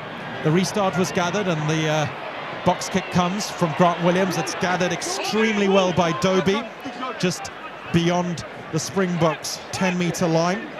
Brown carries into contact. Scotland move it towards the middle of the field. as they go beyond the 10-metre line now of the Springboks. Tuipolotu with a quick offload to Russell, who finds Kyle Steyn on the right wing on the far side, but he's brought to ground in between the 10 and 22-metre line. And now some good defence pushes Scotland back behind the 10-metre line, but Russell has some options to work with. Dempsey brought to ground on the 10-metre line. Close to the tackle, fine. No impact. Brown carries again. White, Tuipolotu. He looks for Dobie, but Dobie's actually in front of him, so he can't offload. Scotland now move back towards the middle of the field as Bayliss carries and is driven backwards. White. Darge carries into contact. Then White finds Finn Russell, who kicks it into his own player. Going to touch the ball. So this has to be an accidental offside. Pierre Brissot says play on. I'm not quite sure how that's been adjudged. That was certainly an accidental offside. All three officials have missed it. And now Scotland charge up the far side of the field. They were pushed all the way back into their own half, though. Taking back. And the Loftus crowd have begun to row. South Africa win a penalty, holding on, and it's a complete mess out on the field as the Loftus crowd become Norwegian and row. I think the officials missed a clear accidental offside because Finn Russell kicked it into the player in front of him. It would only have been a scrum, and now just behind the halfway line, South Africa have won a steal, and so a penalty turnover. Okay. It goes back. I got it. Maybe I was wrong. Like I was thinking it was your player. Maybe I was wrong. I'm sorry for that. But just if it's the case, it will be scrum for you and accidental offside. No, you cannot come for that. I'm not sure about that. I'm not sure the TMO is not allowed to come in and just say, guys, you've missed an accidental offside. They can come in for knock-ons. They can come in live play. It would have been looked at if Scotland had scored. It wasn't a great... it's not a good miss. Not sure what I'm trying to say or how I'm trying to say, but it really shouldn't have been missed, is what I'm saying. Three officials on the field. I could see from up in the commentary booth that it had been kicked into the play in front of him. Pierre Brissot, from his position, thought it had been kicked into a South African player, but in the end, instead of a scrum, South Africa have a penalty just behind the halfway line in the middle of the pitch, and Quan Horn will kick for touch. Left-booted, he goes for the far side. It's a good touch finder. James Dolman won't have to run too far back from the corner flag. In fact, he stops inside the Scottish 22 on that far side, about 2 meters inside. 28-14. 63 minutes gone. If I'm wrong, I'm sorry for that. No, it's okay. It's just every time I'm like having to jump over or... Not every time. That's Pierre Brissot talking to some of the Scottish players as South Africa set up a 5-man line out. It finds its way to Pieter-Steph du Toit. They set up a maul immediately, and it drives forward. Scotland's from around the side, so it's a penalty to South Africa. And you have to give it to Pierre Brissot, who's been very consistent on this. Penalised the Springboks a couple times in the first half and the early bits of this half for that. And now he's penalising Scotland just the same. The one thing about French referees, they are very technical, and this law change or law guideline telling referees exactly what interpretation to follow in terms of the offside at the Maul actually started as a closed trial in France. So they tried it out there before it was brought to World Rugby, and the guideline just says if you're in front of the ball in a maul, you must get out unless you're actually playing it. If you're in a position to pull, you're offside. South Africa have a line out on the 5 on the far side. It goes over the 15, but ends up with South Africa still. They charge up a bit quicker than Scotland. And now just in front of the posts. Some strong carries, and now Ruan Nortje brings it towards the near side touchline. Quick ball from Grant Williams, and Zachary Portland is just short. Williams assesses his options. Short, away now. He has a couple options outside him, but it looks like it might be a pick and go. And a pick and go it is. It's a try. Pierre Brissot raised his hands a couple times. It's the youngster, Zachary Porthen. In only his 5th test for South Africa, he scores his first try from the fields of the Hawthorn Den to the 120-year-old pitch of Loftus. From Wynberg Boys to the Stormers and then to the Springboks. In only his 5th match, Zachary Porthen scores in a test match for the Springboks. Thank you. Good job. Andre Pollard, 15 metres in from the near side touchline, in line with the try was scored. Solid strike on the ball. And no trouble whatsoever. 35-14 in favour of South Africa. It appears the dam wall has broken. It was a solid pick and go. Grant Williams had options and Peter Steph du Toit and Paul de Villiers. But the youngster was backed and he got over. Well, until 10 minutes ago, it was highly competitive. It looked all Scotland and they had a couple chances, but were actually held up. Grant Williams came on and held up a near certain try on Scotland's line. And so now the momentum has swung quite convincingly. 30 minutes to play, 35-14 to South Africa. And there's a break down the middle of the field. Bayliss will score for Scotland. It came out of nowhere. Absolutely out of nowhere. Josh Bayliss received the offload. I was so busy telling you about how the match has gone, I completely missed who initially had the ball. I will rectify that momentarily, but Bayliss received the offload. He scored. Russell has no trouble converting, and suddenly it's 35-21.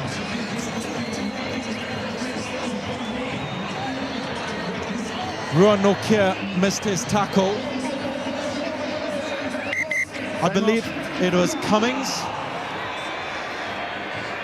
No. Yes? No? Maybe? I will confirm momentarily. Yes, it was Cummings. His white headband identifying him. So he made the break. Shrugged off Ruan Nokia and literally charged towards the posts. Damien Willemse tried to reach him but couldn't. But just to be safe, he uploaded. Time back on. And Josh Bayliss scored right under the post. So, 35-21, 68 minutes gone. Nations Championship round 2. Scotland secure the ball just outside their 22. And there's another break down the middle. This time it's Hiddleston. He offloads to Tui Pilotu, who's brought down on the 10-metre line of the Springboks. And the defence has been cleft in twain. Scotland playing with rapid intensity now. Down this near side touchline. Jordan brought down on the 5-metre line. And the Springboks in all sorts of trouble. Hiddleston driven backwards just a touch. White finds Hiddleston. And now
35-26.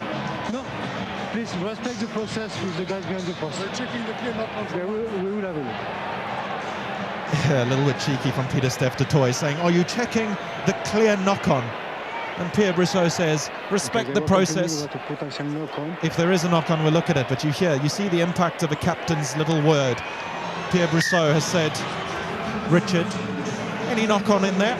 Richard Kelly would have had a look anyway and would have been clearing anyway. So it's not like the words of Peter Steph du Toit are going to make a difference.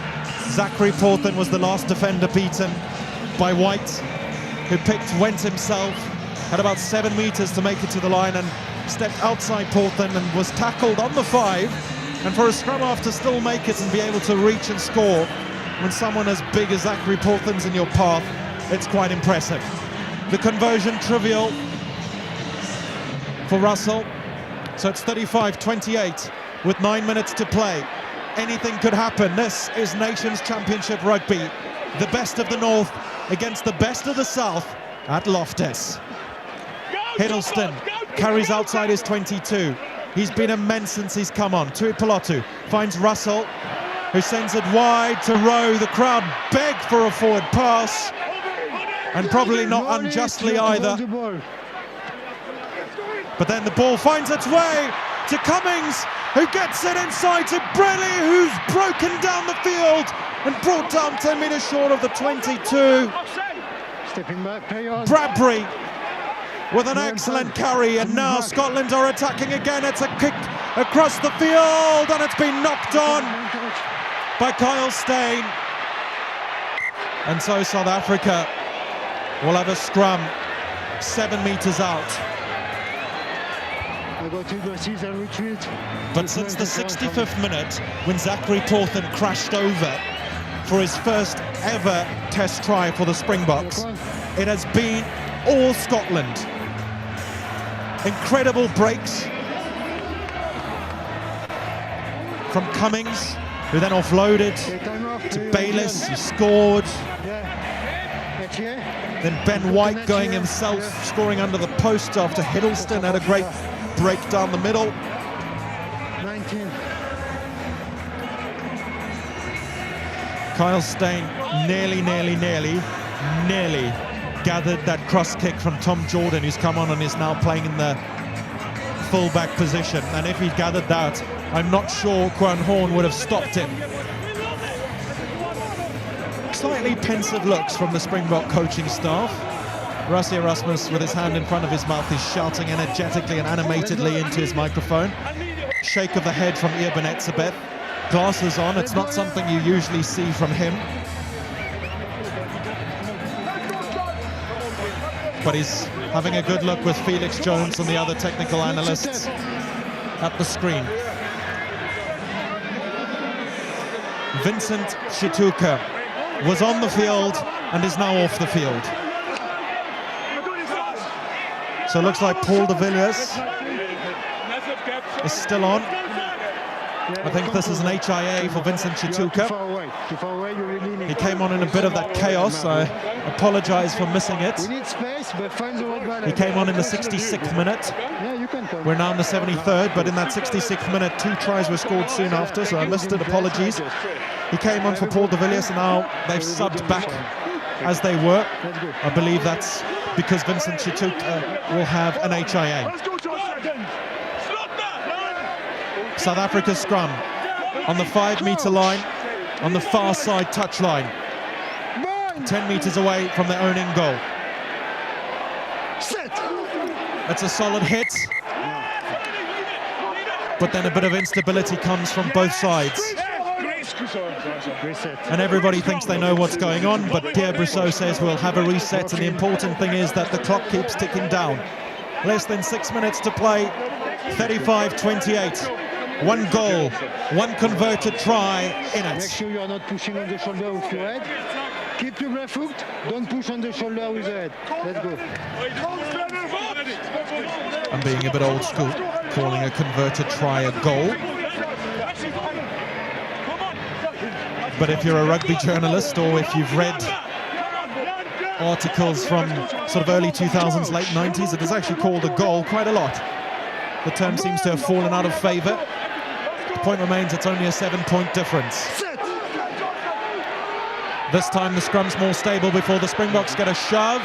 Pierre Brousseau had made to look to use the ball, but he said both teams have collapsed. The crowd's not happy, but that is the fact of the matter, as Andre Pollard crashes over a couple and gives some nice space for Quan Horn to get the ball and kick into touch. And he's put it all the way to their 10-metre line on the far side touchline. So Scotland will have a line out with 5 minutes to play. It's been a story of pairs. All the tries have come seemingly in 2-minute pairs until Zachary Porton upset it with a third try in succession. But initially Papier Ruiz, then Ferguson, then Rowe, then Lowe Willemse, then Porton upset it, then Bayliss and White. Scotland set up a more on the Springboks 10-metre line on the far side of the field.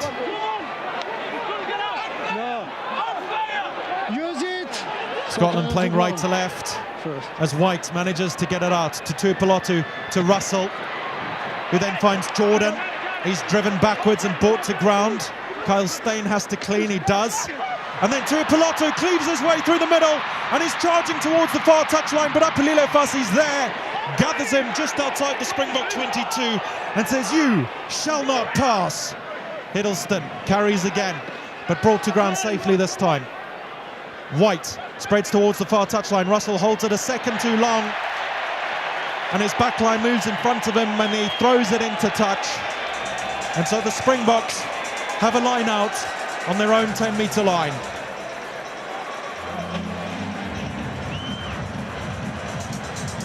(35-28) in favour of the Springboks. 76 minutes gone. Time off. Time off. We've got the blood. We've got the blood. We've got the blood. Okay. Yeah. Can you fix the blood too? Yeah, thank you very much.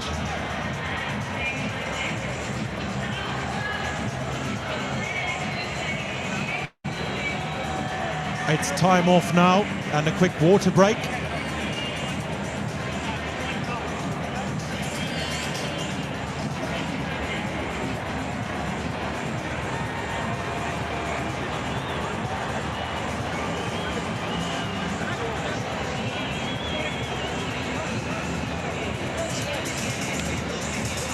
There are a couple running repairs on the field at the moment, but we're poised for a interesting finish to this match with under 4 minutes to play. We're poised for a very interesting ending to this match. So they're under 4 minutes to play. South Africa 35, Scotland 28. And in the last 10 or so minutes, it's been all Scotland. This game has really been about momentum, and it's shifted one way and then the next. We've had tries scored in bunches. South Africa managed to set up the maul on their own 10-metre line, and they get advantage for the collapse, and that could be instrumental. Between the 10 and the halfway line now, Andre Pollard puts it to the boot. Jesse Creels chases. He may have been offside though, as he steps inside and blitzes to the posts. I would be very cautious. He may have been offside. The crowd roars, but this will be checked. Immediately, Pierre Brousseau calls for time off. I thought he was offside straight away. Yes. The irony, he had a try disallowed at the end of last week. I think this will be chalked off. I think he's in front. If you're not comfortable with that, tell me, we can check it.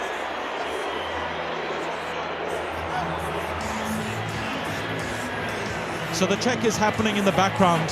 I'm not fully in line, so my judgment is not as good as the TMO, who will have multiple angles to have a look at. Okay. All clear. Right, the all-clear call has come from Pierre Brousseau. Sigh of relief in the coach's box. I think Jesse Creel was in line at the moment the ball was dropped onto the boot of Pollard, and he chased it beautifully and ran all the way from the 10-metre line to score under the post. He put on a burst of speed. We know he's powerful, the big Bolt number 13, but that burst of speed we don't see too often from Jesse Creel, and this week it's not to be. Converted again by Pollard. He hasn't missed one this whole match. 42-28, less than 2 minutes to play. Use it, not on the... Okay, no impact on the knife. South Africa looking to pick and go inside their own half on the far side, just behind their own 10-metre line. The call of use it comes. Williams, box kicks, Apilele Fassi in chase, but it's gathered before he can get there. And now the replacement full-back, Jordan, steps inside a couple and ends up just short of the halfway line. Rowe is calling for it on this near side touchline, but a little bit of interplay from Finn Russell, who pops it inside for Jordan, to no avail as they go slightly backwards and can't get over the halfway line as Loftus roars out an ole, ole. A minute and some change left in this match. 14 points the difference. Insurmountable if they don't score within the next 10 seconds. Put it down by Scotland. And a slow ball for White means that it will be insurmountable. But then Williamson breaks down the middle after a sneaky offload from Jordan.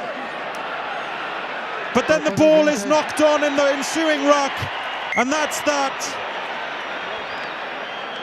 If Williamson had made it further than halfway between the 10 and 22-metre line than he did, that would almost certainly have been a try.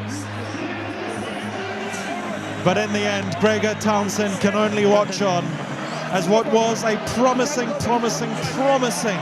69 minutes turns on its head.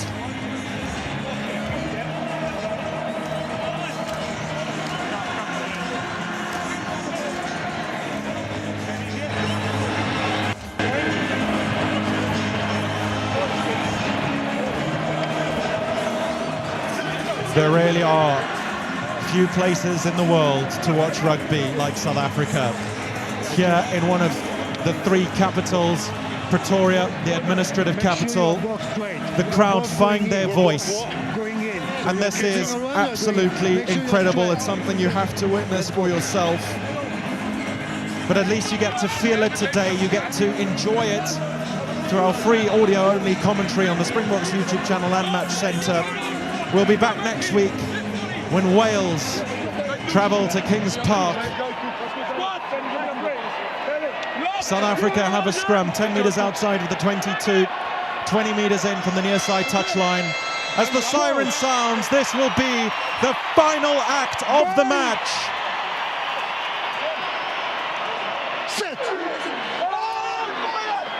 It's a strong scrum. South Africa get the ball out cleanly. Advantage comes from Pierre Brousseau. And South Africa say we'll attack. Williams brought down. And then it's stolen by Ben White. But the penalty was there.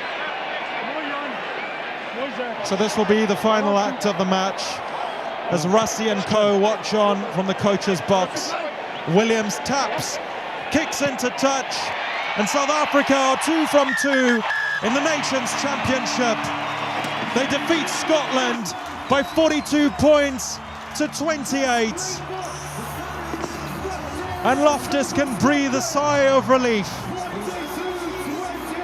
Except for the last 10 or so minutes of that match.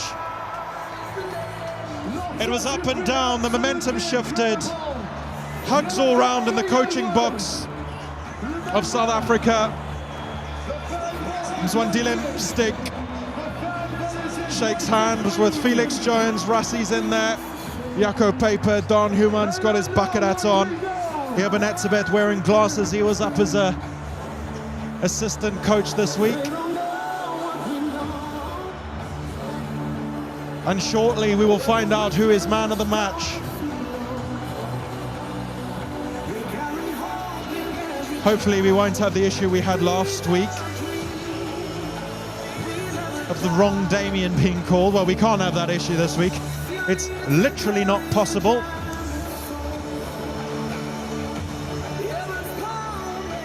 Special story about the music that's playing out in the stadium now. It is AI, but there is a story behind it. Rassie Erasmus logged on to the AI music generator and said, I'm going to write a song to celebrate the person that makes Springbok rugby what it is, to celebrate the person that is always there, that is always ready to lift up the boys when they are down. And that person is you, South Africa.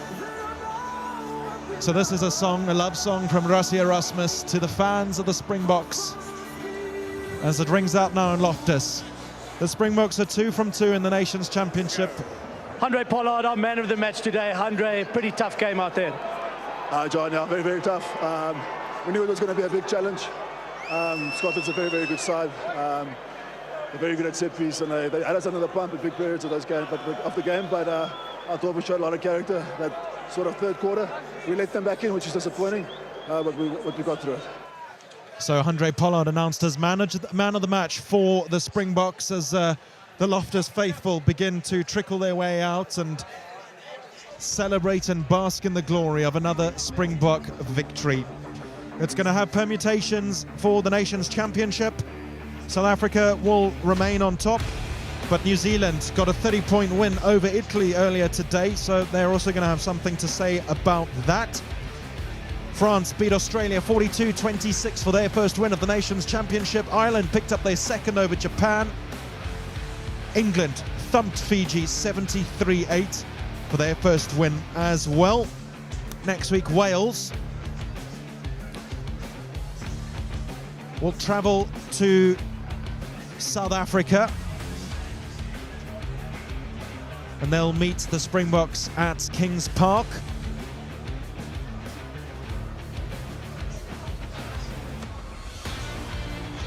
But first, they face the might of Argentina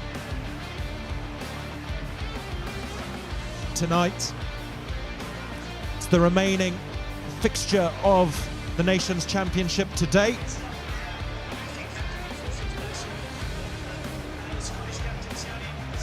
It's a wonderful scene here at Loftus as the fans begin to make their way out and the players flood the pitch to celebrate with one another. A hug from Siya Kolisi to Aphelele Fassi, who was so good in the air today. It all started with Ambrose Papier, though, who scored his first try for the Springboks in his 8th appearance. 8 years after he last ran out in the green and gold. It was followed shortly after by Evan Ruiz. The tries seemed to come in braces at first because that was in the 16th and 18th minute. Ruiz picked, went and scored. Then Matt Fagerson and Carl Rowe responded in quick succession. And that was how it ended at the end of the first half, 14 all. And then in the second half, it was extremely exciting as Scotland nearly scored first. Grant Williams came on, and his first action of the game was to hold up the ball over the line. Ulrich Lowe came on for Evan Ruiz. He scored in the 57th minute. Pick and go as well. Damian Willemse scored out wide. A wonderful piece of interplay from him at the 12 position. Then Josh Bayliss and Ben White scored in the 67th and 69th minutes for Scotland and brought the deficit down from 21 to just 7. And then Jesse Creel put it all out when he scored in the 77th minute. First it looked like he might have been offside chasing the kick from Handré Pollard, but he wasn't. He was nicely in line. And that's how it ended up, but 42-28 in favour of the Springboks to take the full complement of points from their second Nation Championship encounter here at Loftus. If you enjoyed today's stream, please share with your friends and family. It's an audio-only stream that is available for all the Springbok Test matches this year and the Springbok Women Test matches as well. We'll be bringing you audio commentary, whether you can't watch or just want some more insights on those refereeing and law decisions. I'm here for you. It's been an absolute honour bringing you the second Test match from Loftus. The final score, the Springboks 42, Scotland 28.